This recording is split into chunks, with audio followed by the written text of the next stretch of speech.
안녕하세요. 우리 연세신통TV. 오늘은 또 새로운 주제를 가지고 여러분을 뵙겠습니다. 제가 이제 목 환자를 치료하면서 그러면 이제 환자분들이 이제 또 어떻게 목을 관리해야 되냐. 이제 목 통증이나 약간 목 디스크가 있는 분들, 그런 분들을 좀 많이 이제 물어보시는데, 물론 이제 치료만이 중요한 게 아니라 본인이 관리하는 부분이 되게 중요하니까 이 부분에 대해서 설명드리겠습니다. 근데 이제 목 통증이 생기는 원인과 디스크가 생기는 원인에 대해서 여러분 좀 알아야 이제 어떻게 관리할지 얘기가 되니까 제가 좀 설명을 드리겠습니다. 자, 목은 이렇게 보시면 여기서부터 우리 두개골을 받치는 1번서부터 7번 뼈, 이걸 경추라고 그러고요. 그 다음에 이제 흉추, 요추 이렇게 되죠. 그래서 경추는 이제 목경자입니다, 말 그대로. 그래서 7개의 뼈마디가 있는데, 여러분들이 아셔야 될 게, 우리가 뒤통수에서 쭉 만졌을 때 처음에 만져지는 거는 2번 뼈에, 2번 경추에 뒤에 극돌기, 요 가시돌기라고도 하고 극돌기입니다. 그 다음에 쭉 내려가다가 이렇게 좀 가장 목에서 뒤에 볼록 나오죠. 우리가 이제 거북목이 되거나 그러면 가장 도드라진 부위가 시작점이 바로 7번 경추예요. 그러니까 결국 만져지는 데가 2번, 그 위에 바로 1번이 있고 2번서부터 쭉 내려와서 도드라진 7번까지가 우리가 이제 경추다, 이렇게 알고 계시면 되는데, 근데 이제 목 디스크가 생기는 원인을 여러분들이 보시면 대다수가 목은 일자목이 되면서 약간 전방으로 나올 때 목 디스크가 잘 됩니다. 근데 전방으로 나오는 거는 뒤쪽 근육은 약해지고 앞쪽, 목 앞쪽 근육은 긴장되는 상황이에요.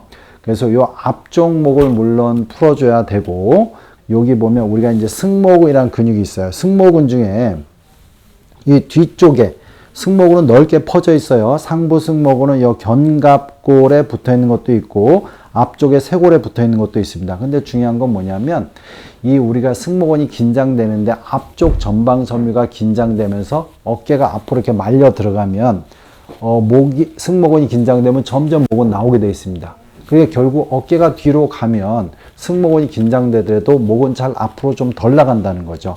그러니까 중요한 건 뭐냐면, 어깨의 위치를 바로 잡는 게 되게 중요하고, 이 모든 어깨의 근육이, 견갑골의 근육이 다 목하고 연관되어 있기 때문에 이 어깨하고 견갑골을 부드럽게 만들어주는 게 되게 중요합니다. 그래서 제가 이제 그런 부분을 전체적인 내용을 가지고 이야기를 하겠습니다. 그래서 이제 처음에는 이제 우리가 어깨를 좀 부드럽게 만들기 위한 반사점, 예전에도 제가 얘기했는데, 어깨를 앞으로 조이는 건 이 앞쪽에 있는 소흉근이기 때문에 언제나 이제 몇 가지 반사점을 누르고 그 다음에 어깨를 풀고, 모든 목을 지지하는 근육은 등 쪽 근육에서 이제 시작되기 때문에 이런 쪽으로 강화하고 목을 강화하고 이런 식으로 이제 진행을 하면 됩니다. 아시겠죠? 그래서 이제 처음에 이제 여러분들이 소흉근, 이렇게 어깨를 말리게 하는 근육의 대표적인 소흉근, 여기 보면 어깨 앞쪽에 볼록 나온 쪽에서 가슴 쪽까지 이어지는 부위, 이렇게 만져보면 좀 단단한 부위가 있어요. 그런 부위를 여러분들이 좀 이렇게 풀어주셔야 됩니다. 그래서 소흉근을 좀 풀고, 소흉근을 푼 다음에 뒤로 이렇게 벌려주면 소흉근이 쭉 벌어지면서 어깨가 뒤로 나갈 수 있게 되는 거고, 이렇게 뒤로 또 쭉 나가려면 요 옆쪽에 우리가 이제 겨드랑이 쪽, 요 전거근이라 그래서 이 견갑골을 앞으로 당겨주는 근육이 늑골에 붙어 있어요. 그러니까 늑골 부위를 마사지하는 거죠. 늑골 부위. 이렇게 쭉 보면 이렇게 만지면 겨드랑이 바로 우리가 견갑골 아래쪽에서 만지면 아픈 부위가 있습니다. 아파하시는 분들이 되게 많아요. 그래서 여기를 꼭 풀어줘야 되고, 다시 어깨를 이렇게 벌려줘야 되고, 벌려주는 겁니다. 두 가지 어깨의 반사점을 좀 해주시면 어깨가 좀 더 이렇게 뒤로 벌려지기 좋습니다. 이런 상태에서 어깨 주변의 근육이 부드러워야 이 모든 어깨 근육하고 목하고 연결되어 있기 때문에 어깨 근육을 좀 부드럽게 만들어야 되죠. 그래서 이제 부드럽게 만들기 위해서 몇 가지 이제 대표적인 근육이 여기 견갑거근이라 해서 목의 상부 경추하고 이 견갑골하고 이어진 근육을 풀어주는 게 되게 중요하죠. 이제 어깨를 이렇게 편하게 이렇게 쭉쭉 풀어주는 거, 위로 올렸다 쭉 내렸다 이렇게 자주 올리는 게 중요한 게 아니라 정확히 툭 떨어지게 이렇게 이완되게 쭉쭉 내려주는 게 되게 중요합니다. 이렇게 쭉 내려주고 어깨를 올렸다 으쓱으쓱 해주는 거죠.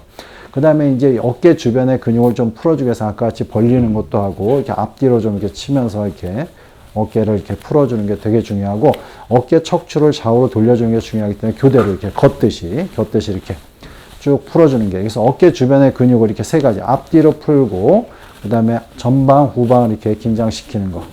그 다음에 아까 얘기했듯이 어깨를 이제 올렸다 내렸다, 전체적으로 견갑골을 하고 어깨를 많이 풀어주는 게 되게 중요하고, 언제나 계속 뒤쪽으로 벌려주는 게 되게 중요합니다. 그 다음에 이제 여러분들이 또 이 세라밴드가 꼭 있어야 되게 좋습니다. 그래서 이제 여러분들이 중요한 건 뭐냐면 좀 전에 얘기했듯이 견갑골근도 이쪽에 붙어 있고 이런 등 근육이 든든하게 잡아줘야 목을 잡아줄 수 있기 때문에 등 근육을 강화하는 운동을 꼭 이런 밴드, 세라밴드를 이용해서 하시면 좋습니다. 그래서 뒤쪽에 등 근육을 강화하는 운동 중에 이렇게 잡고 이렇게 양쪽으로 벌려주는 쪽으로 하는데 중요한 건 이렇게 벌리는 것만, 이게 어깨를 이용해서 벌리는 것만이 중요한 게 아니라 벌리면서 견갑골을 요 두 뼈를 이렇게 모아주는 쪽으로 여러분들이 해주셔야 돼요. 세라밴드를 이렇게 하면서 쭉 견갑골을 뒤쪽 이렇게 모아준다. 뒤쪽 이렇게 모아준다는 느낌으로 쭉 이렇게 모아주는 게 되게 중요합니다. 뒤쪽 견갑골을 모아주는 이런 능형근을 강화하고 또 이렇게 견갑골 아래로 내려주는 하부 승모근이 되게 중요해요. 그래서 하부 승모근도 또 교차해서 잡고 이런 식으로 해서 이런 식으로 쭉 하면 이쪽 근육의 요 견갑골이 이렇게 아래로 내려가게 해야 되기 때문에 팔만 이렇게 들어 올리는 게 아니라 팔을 들어 올리면서 견갑골을 쭉 이렇게 쭉 해서 견갑골이 뒤로 내려가는 느낌으로 이렇게 쭉 해서 견갑골을 내려주는 쪽으로 이렇게 교차해서 해주시면 됩니다. 어깨만이 아니라 견갑골도 같이 쭉 내려가는 느낌으로 해서 어깨하고 견갑골을 같이 내려가게 하고 아까 같이 능형근을 강화하는 식으로 이런 식으로 이 뒤쪽 근육을 강화하시는 게 되게 중요해요. 그리고 마지막으로 이제 목 근육을 강화시켜야 되는데 목 근육을 강화시키기 위해서 아까 제가 얘기했듯이 손으로 이렇게 긁어서도 되고 그 다음에 만져서도 풀어주면 됩니다. 그래서 요 안에 사각근이라는 근육이 같이 있는데 이렇게 흉소유돌근과 사각근을 충분히 풀어주고 그런 상태에서 여러분들이 아까 세라밴드를 이용해서 목에다 이렇게 대고 쭉 이렇게 잡고 이렇게 뒤로 쭉 당기는 겁니다. 자, 근데 이제 중요한 거는 여러분들이 이렇게 보시면 가장 디스크가 많이 생기는 부위는 5번 디스크예요. 그래서 여러분들이 목을 요 뒤에다 이렇게 놓고 요 부위가 뒤로 목이 뒤쪽으로 나오게끔 그래서 이쪽을 바로 아까 가장 도드라진 뼈에서 약간 위가 되겠죠. 거기를 딱 대고 여러분들 요걸 몸통을 움직이는 게 아니라 목만 뒤로 가져가는 겁니다. 이런 식으로 해서 쭉 그러면 목 뒤쪽에 근육이 강화되고 전체적으로 아까 앞쪽 목은 풀어줬기 때문에 목이 좀 더 이렇게 일자목은 줄여주고 자세는 바로 잡히게끔 그래서 지금같이 가능하면 뭐 시간 되실 때 아침, 점심, 저녁 안 된다면 하루에 한 번이라도 어깨 주변 근육을 풀어주고 등 근육을 강화해서 견갑골을 뒤쪽으로 안정화시켜주고 목 뒤쪽 근육을 강화하는 형식으로 여러분들이 하면 여러분들이 좀 더 목 통증에서도 빨리 해방이 되고 목 디스크를 좀 치료하는 데도 도움이 되겠습니다. 예, 연세신통TV 여러분 구독해 주시고요. 여러 영상이 있습니다. 이렇게 참조해 주시기 바랍니다.